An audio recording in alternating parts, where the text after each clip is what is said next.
Hello বন্ধুরা, তোমাদের সবাইকে গুড মর্নিং। আর এই যে চা নিয়ে বসেছি, এবার চাটা খাবো। এখন বাজে 7:30,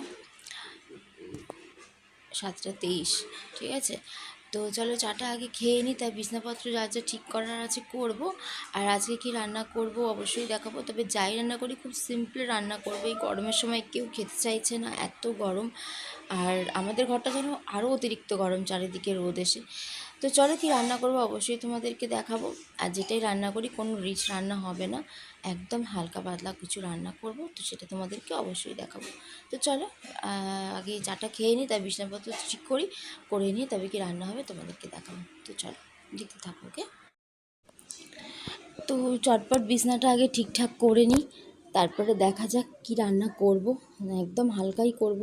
তো একটু মাছ আনার ইচ্ছা আছে, দেখা যাক যে মাছ আনি কি হয় না হয়, তো তোমাদেরকে অবশ্যই দেখাবো। আর তো চলো দেখো। আর এতটা মানে গরম পড়েছে না, কি বলো তো, কেউ কিছু খেতে তেমন চাইছে না। আর দুদিন ধরে সেই মাংস করেছিলাম, দুদিন ধরে মাংস খাওয়া হয়েছে, তো আরও যেন রিচে কিছু খেতে ইচ্ছা করছে না, এত সারাক্ষণ ধরে গা গুলিয়ে যাচ্ছে ওই মাংস রিচটা খাওয়ার ফলে।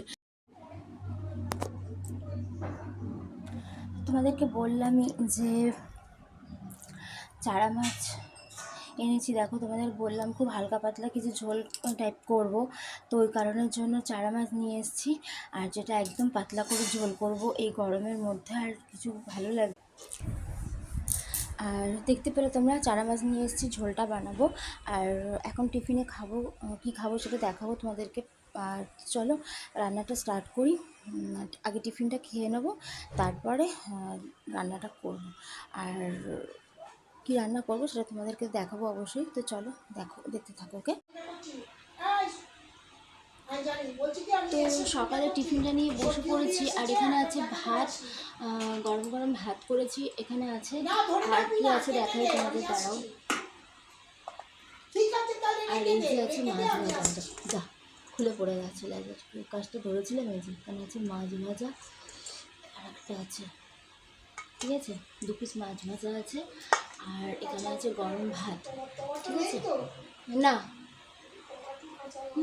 তো এইটা দিয়ে এখন সকালে ভাত খাবো, ছেলেও খাবে আমিও খাবো। এই যে কত বড় মাছটা দেখো, আর এই একটা ছোট আছে। তো যাই হোক, এটা দিয়ে সকালবেলা টিফিনটা আগে খেয়ে নিই, তারপরে দেখা যাক রান্না কী হবে। ওকে, তো তোমাদের সাথে সবটাই শেয়ার করবো, তো দেখতে থাকো। তোমাদেরকে তো বলেইছিলাম যে একদম হালকা কিছু রান্না করব। তো এখানে দেখো চারা মাছটা করেছি, কিন্তু এখানে সব সবজি দিয়ে করেছি। এখানে আলু ছিল, তারপরে বরবটি ছিল, পটল ছিল, ঝিঙে ছিল, তো সব দিয়ে চারা মাছের ঝোলটা বানিয়েছিলাম একদম হালকা পাতলা করে। আর কারণ যা গরম, তাতে এটাই মনে হয়েছিল বেস্ট।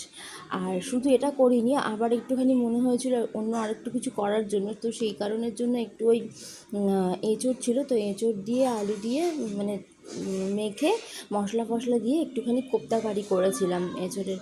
তো মানে দুটো খাবারই খুব সুন্দর হয়েছিল। আর যেহেতু ঝোলটা করেছি, তো ওই জন্য একটু নুন আর একটু লেবু নিয়েছিলাম। আমি খাই না, এটা ওর জন্য নিয়েছিলাম। আর তোমরা বলো যে কোপ্তা কারিটা দেখতে কেমন হয়েছে, আর মাছের ঝোলটাই বা কেমন হয়েছে, ঠিক আছে। আর আজকে এই গরমের মধ্যে খাবারের মেনুটা কেমন হয়েছে সেটাও কিন্তু অবশ্যই তোমরা কমেন্ট করে জানিও। তোমাদের কমেন্টের আশায় রইলাম। ভালো থেকো। আর চলো দেখা হবে নেক্সট ভিডিওতে। টাটা।